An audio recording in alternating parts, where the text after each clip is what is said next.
네, 오늘은 이제 두 번째 한계를 넘는 자아라고 이 주제를 가지고 말씀을 좀 한번 나눠보도록 하겠습니다. 여러분들 이분 많이 모르겠어요. 보셔서 아시는지 모르겠지만 이제 스타 강사 중에 한 분이신데 김미경이라는 강사님이십니다. 이 강사분의 그 강의를 듣던 중에 목사님의 이제 좀 기억나는 그 메시지가 있었는데요. 이 강의 중에 어떤 내용이 나왔냐면 이제 회의를 하는, 회의가 아니라 이 어떤 한 회사에서 최종 면접을 봤대요. 그래서 최종 면접을 어떻게 받느냐? 이 여러 가지 이제 팀이 있잖아요. 그 팀에 한 가지 주제를 이렇게 툭 던져주고 자율로 토론을 해봐라. 그리고 나서 면접관들이 거기 뒤에서 이렇게 바라보고 있었대요.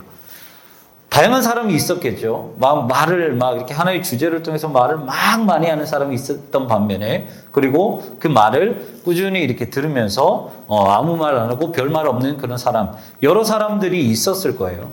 그런데 목사님이 한번 물어볼게요. 그 면접에서, 최종 면접에서 어떤 사람이 합격을 했을까?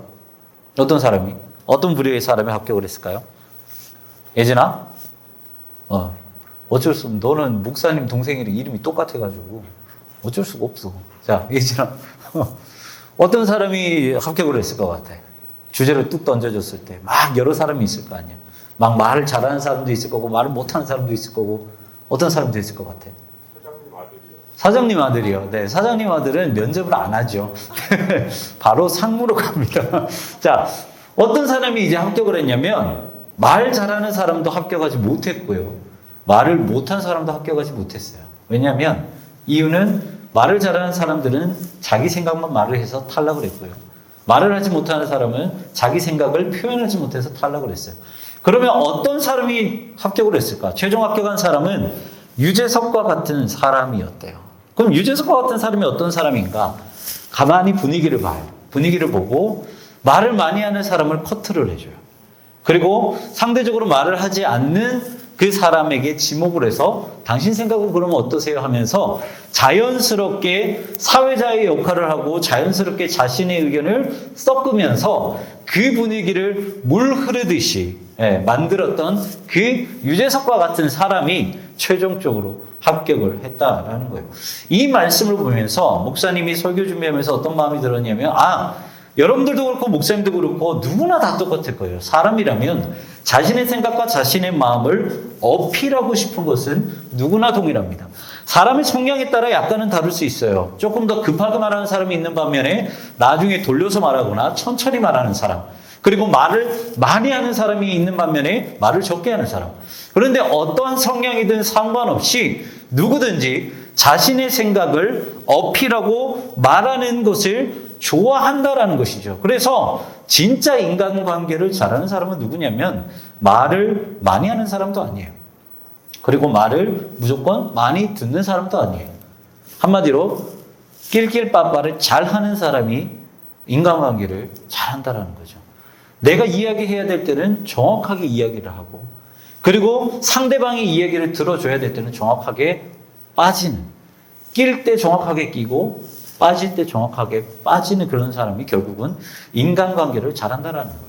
그런데 우리도 인간들 가운데, 저와 여러분 그리고 사람들 가운데 여러 가지 관계를 맺고 있지만 우리는 또 다른 관계를 맺고 있어요. 하나님과의 관계를 우리는 하나 더 맺고 있다는 거죠. 인간의 관계는 공평합니다. 수평적이에요. 목사님이 여러분들 위에 설 수 없고 여러분들이 목사님 위에 설 수 없어요. 이야기할 때. 그런 걸 꼰대라 그러죠. 목사님과 여러분의 공평한 그런 관계, 평등한 관계에서 이야기를 해야 돼요. 이거는 인간과의 관계입니다. 하지만 우리는 하나님과의 관계를 조금 더 다르게 표현을 하고 있어요.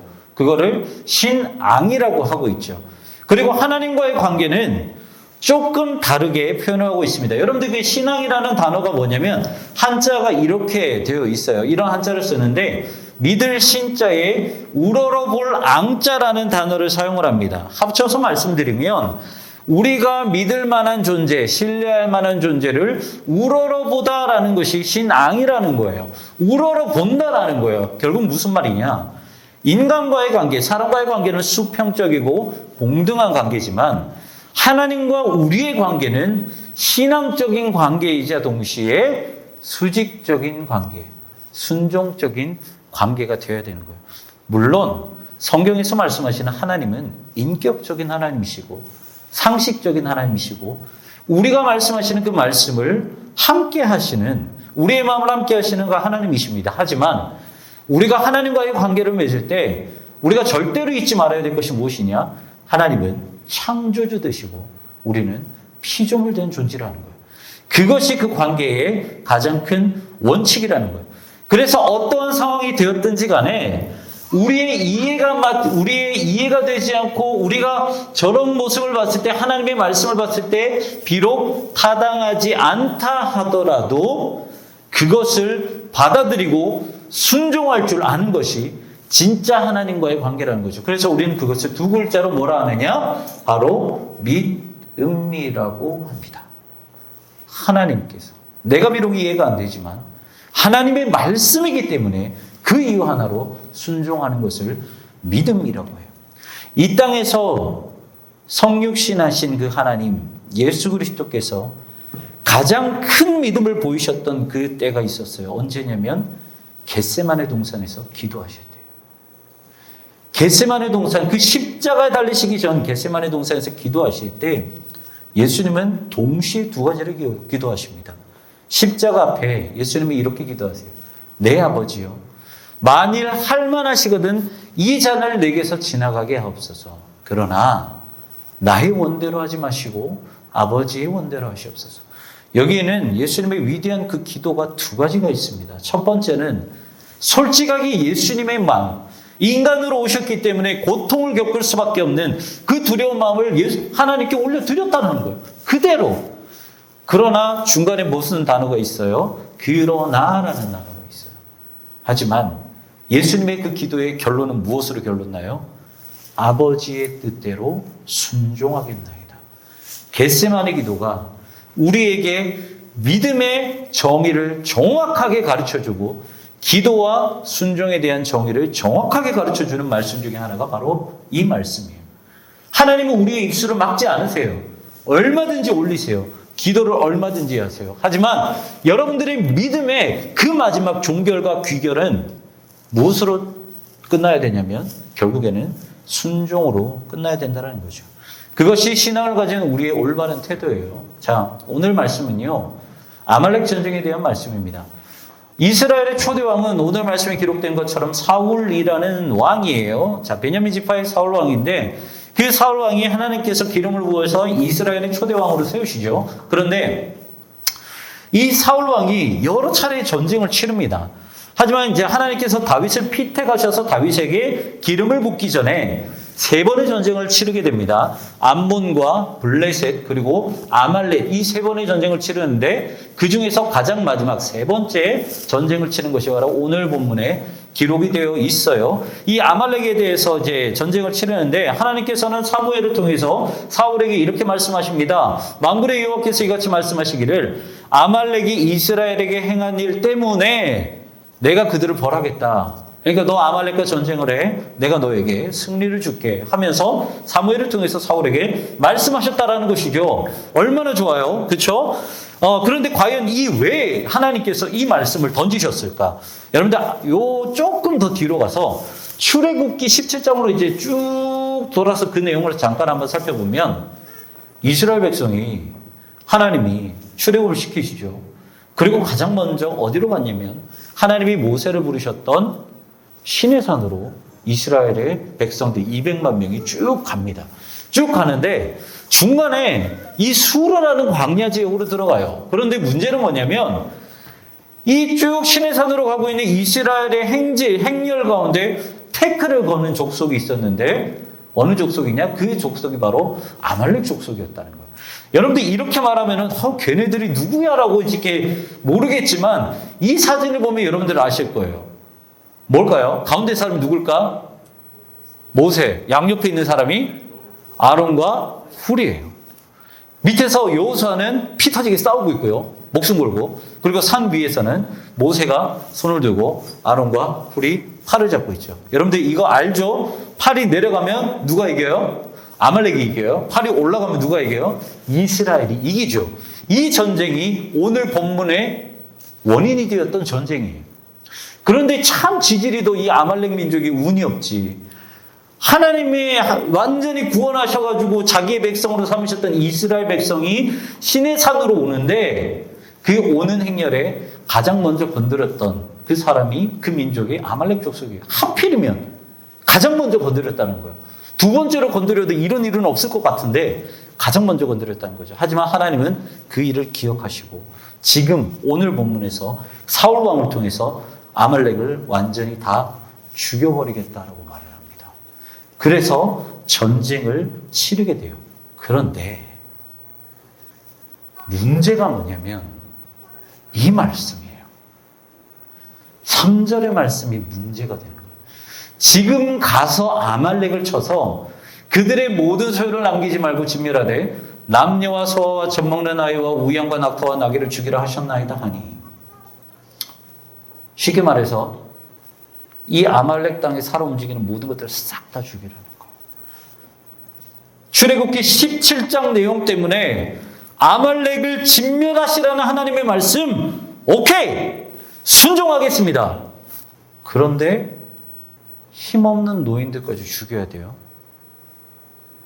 아무것도 모르는 아이들을 왜 죽여야 돼요? 여기에서 탁 막히게 돼요. 여러분들 같으면 어떡하겠어요? 하나님의 말씀이, 이 말씀이 여러분들에게 임하였다라고 생각을 해보세요. 너에게 어떠한 아말렉이라는 그 땅에 들어가서 다 죽이래요. 힘없는 노인뿐만 아니라 갓 태어난 아이까지 죽이래요.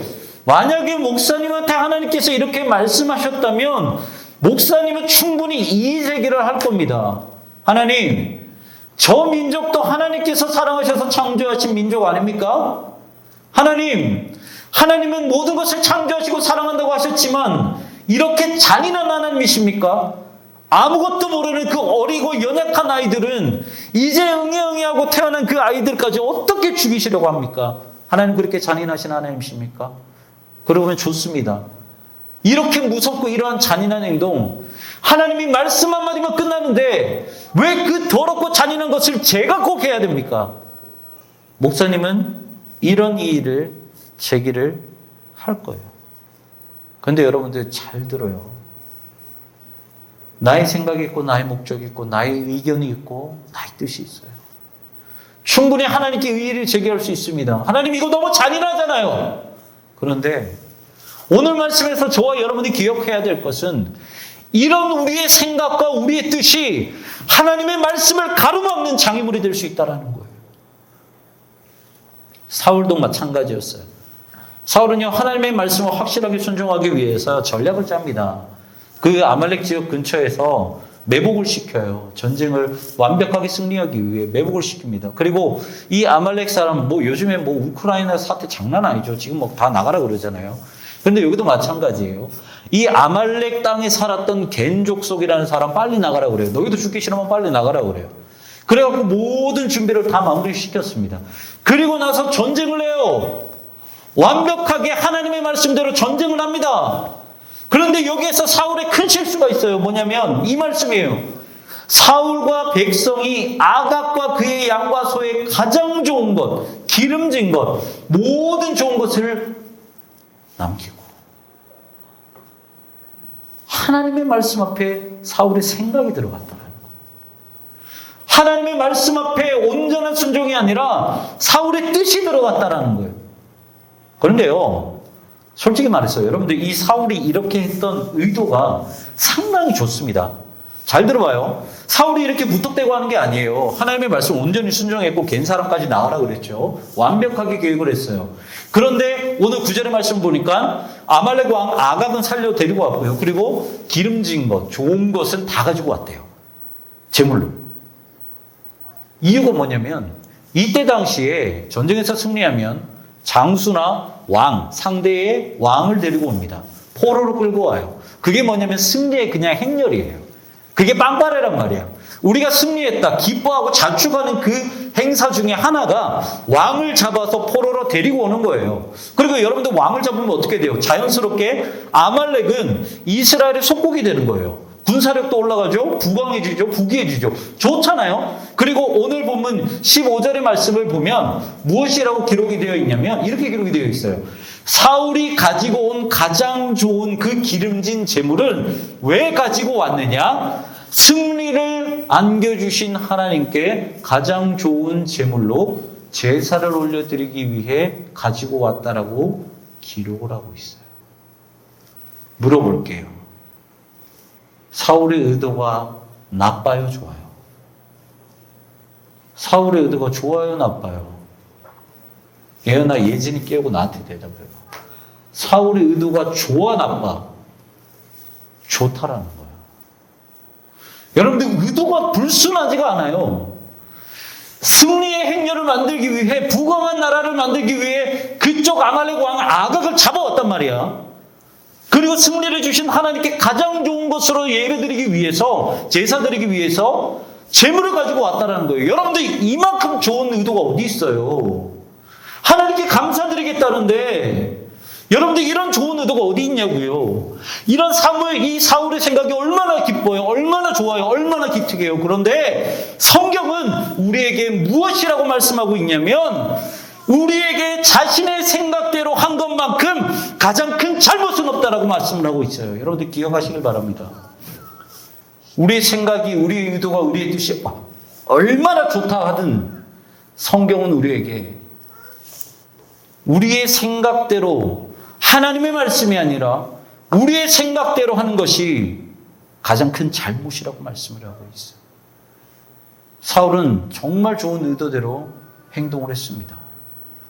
하나님의 말씀이 아니지만 정말 좋은 의도대로 행동을 했어요. 그런데 여러분들 그 결과가 어떻게 된 줄 아세요? 15장 22절에 이렇게 말씀이 되어 있습니다.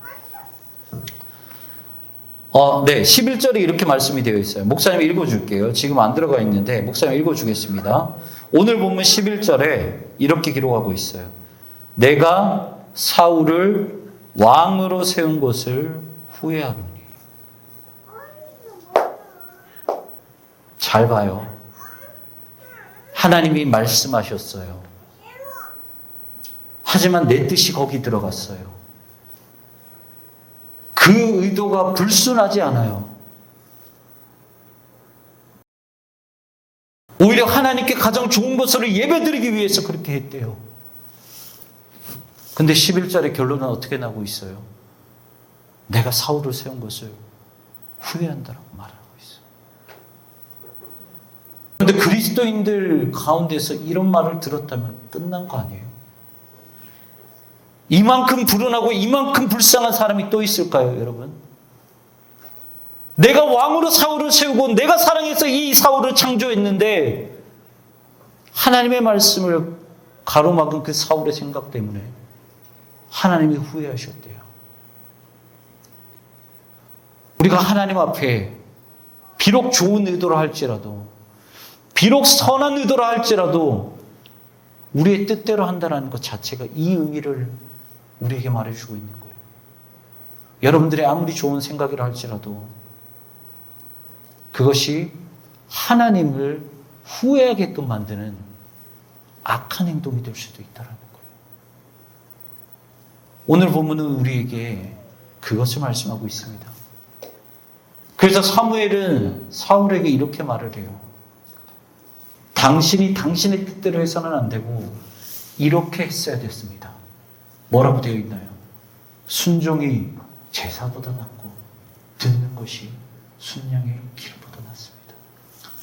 당신이 가지고 온 전리품, 아무리 기름지고 아무리 좋은 것이라 할지라도, 아무리 좋은 의도라 할지라도 그것이 잘못되었어요.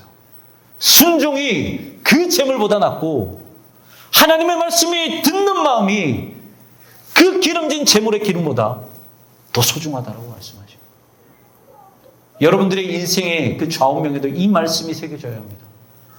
내가 하나님의 말씀이 이해가 되지 않더라도 내가 그것을 따르기 싫다라는 내 안에 그런 불순종하는 그런 욕망들이 나온다 할지라도 여러분들은 어떻게든 그것을 누르며 하나님의 말씀에 순종해야 된다는 거예요. 하나님이 그것을 기뻐하시기 때문에. 성경적으로 이야기를 하면, 이성적으로 객관적으로 이야기를 하면 하나님은 창조주 하나님이시기 때문에 어린 나이를 죽이셔도 아무런 문제가 되지 않습니다. 잔인하죠. 하지만 우리 인간은 그것을 뛰어넘지를 못해요. 그러기에 우리에게는 믿음이 필요한 것이고요. 우리에게 순종이 필요한 것입니다. 이 말씀, 우리에게 이런 메시지를 던져주고 있어요. 순종이라는 거예요. 여러분들, 우리에게는요, 좀 전에 말씀을 드렸죠. 좀 전에 말씀을 드린 것처럼 우리의 생각이 있어요. 우리의 뜻이 있어요. 우리의 자아가 있어요. 여러분들, 아까 서두에도 여러분들께 말씀을 드렸죠. 우리는 그것을 드러내기를 원하는 사람들이에요.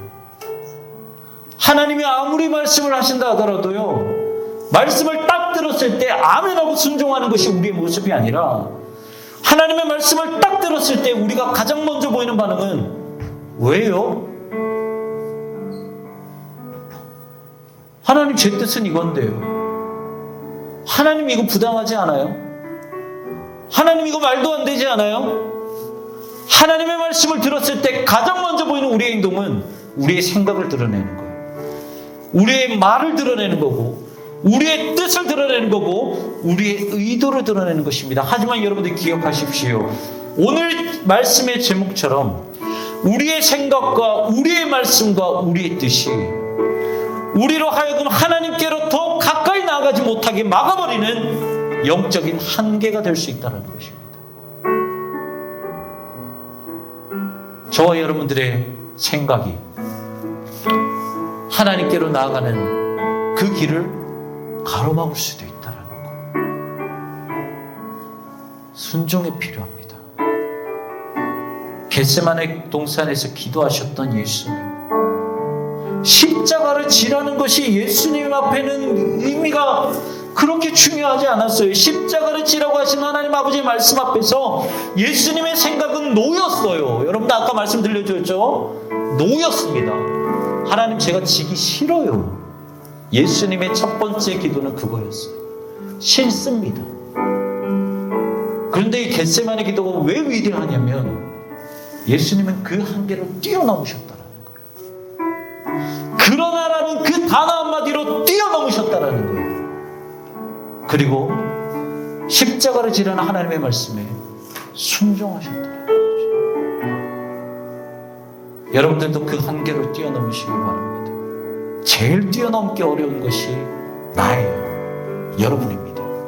이제 우리 기도할 때 이렇게 좀 기도했으면 좋겠어요. 하나님, 하나님의 말씀에 온전히 순종하는 제가 되기를 소망합니다. 하나님의 말씀이 이해되지 않을 때, 하나님의 말씀이 나에게 들려질 때 저는 왜라고 묻지만, 내 생각을 말하고 내 뜻을 말하지만, 겟세마네 동산에서 기도하셨던 하나님처럼, 예수님처럼 결국에는 우리가 주님의 말씀을 순종하게 하여 주시옵소서. 순종이 제사보다 낫고 듣는 것이 순양의 기름보다 낫다고 말씀하셨사오니 순종함으로 말미암아 우리의 뜻과 우리의 생각과 우리의 자아라는 그 넘기 힘든 한계를 뛰어넘는 우리 사랑하는 친구들 되게 하여 주시옵소서. 내가 되게 하여 주시옵소서. 이 고등부가 되게 하여 주시옵소서. 이 시간 간절한 심령으로 주님 아버지 앞에 기도